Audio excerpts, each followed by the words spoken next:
ইতিমধ্যে বাংলাদেশি পাড়া নামে পরিচিত নিউ মার্কেট সংলগ্ন মার্কুইস স্ট্রিট, সদর স্ট্রিট সহ একাধিক জায়গা, যেখানে একেবারে শহর কলকাতার মধ্যবর্তী অংশে বাংলাদেশি পর্যটকদের ভিড় চোখে পড়ার মতন দেখা যেত।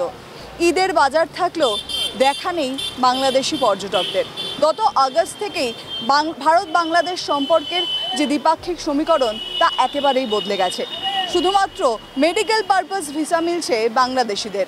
সেখানে একমাত্র যারা মেডিকেল কারণেই এই ভারতবর্ষে আসতে পারছেন এবং কেন্দ্রীয় সরকারের তরফ থেকে শুধুমাত্র তাদেরকেই ভিসা দেওয়া হচ্ছে। পর্যটকদের দেখা না থাকায় বন্ধ হচ্ছে একাধিক হোটেল, রেস্তোরাঁ। সবথেকে বড় বিষয়, এই পর্যটন ব্যবসার সঙ্গে যুক্ত বহু মানুষ ইতিমধ্যেই কর্মহীন হয়েছে। অনেকের বেতন কাটা যাচ্ছে, অনেকে তাদের নিজেদের একেবারে ব্যবসা বাণিজ্যকে বন্ধ করে বাড়ি চলে যাচ্ছেন। এরকম পরিস্থিতিও হয়ে দাঁড়িয়েছে এই বাংলাদেশি পাড়ার অলিতে গলিতে, যেখানে হোটেলগুলো কার্যত বন্ধ প্রায়।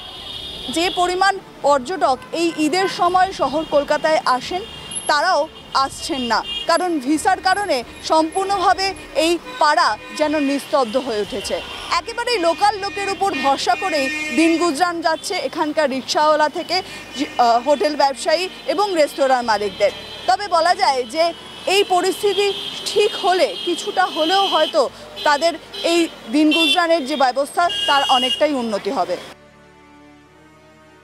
দেখুন, অ্যাকচুয়ালি এই এরিয়াটা বাংলাদেশি পাড়া নামে পরিচিত বাংলাদেশে। তো এইখানে বাংলাদেশিদের জন্যই এই জায়গাটা বেশি ফেমাস।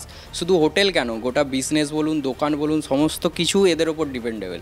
কিন্তু আমরা বিগত কয়েক মাস ধরে যে প্রবলেমটা ফেস করছি, এর মানে আগের কোনো বছরে এরকম হয়নি। লকডাউনের পর থেকেও বাংলাদেশি অনেক এসেছে, বাট এই সিচুয়েশনটা এমনই খারাপ অবস্থা, অনেক হোটেল মালিক আছে তারা হোটেল ছেড়ে দিচ্ছে, বা শুনুন যারা লিজে নিচ্ছে লিজ পর্যন্ত ছেড়ে দিচ্ছে। আর অনেক ছেলে বেকারত্ব হয়ে যাচ্ছে এই কারণে, হোটেল চালাতে পারছে না। এবার হোটেল যারা রেন্টে নিয়েছে, যারা যদি রেন্ট না দিতে পারে তো অবভিয়াসলি রাখবে না।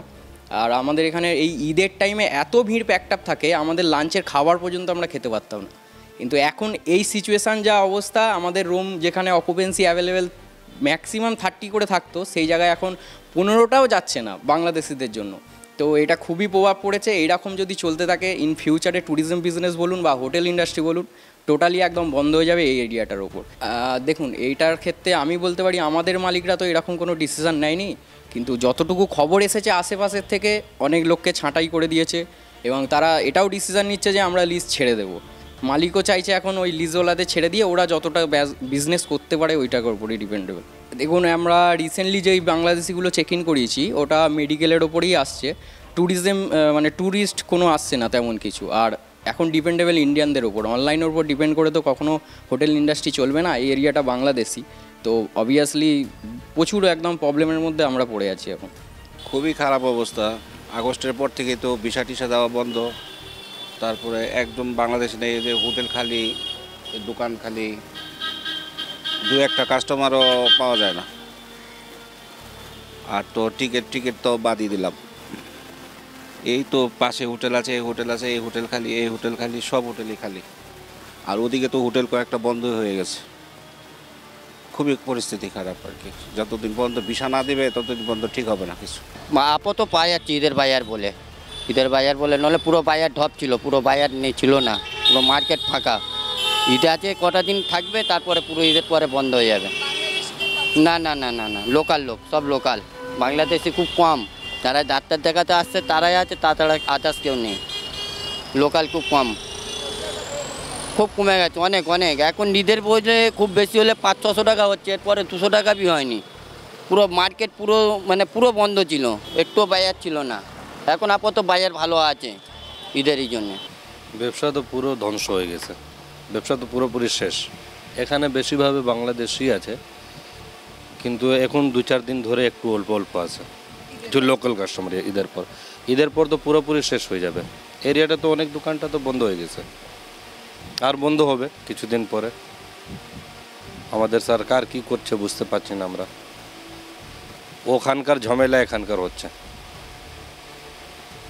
আর কি বলবো। হাসিনা পরবর্তী বাংলাদেশে অন্তর্বর্তী সরকার চললেও ভারতীয় নিরাপত্তার দিকে কড়া নজর রাখছে ভারত সরকার। সেই কারণেই ভিসা এখনো পর্যন্ত মিলছে না পর্যটকদের। তবে এই খুশির ঈদের পর কি খুশি ফিরবে এই বাংলাদেশি পাড়ার ব্যবসায়ীদের মুখে, তা এখন সময়ের অপেক্ষা। ক্যামেরায় মৃন্ময় চক্রবর্তীর সঙ্গে শাশ্বতী রায়, কলকাতা টিভি।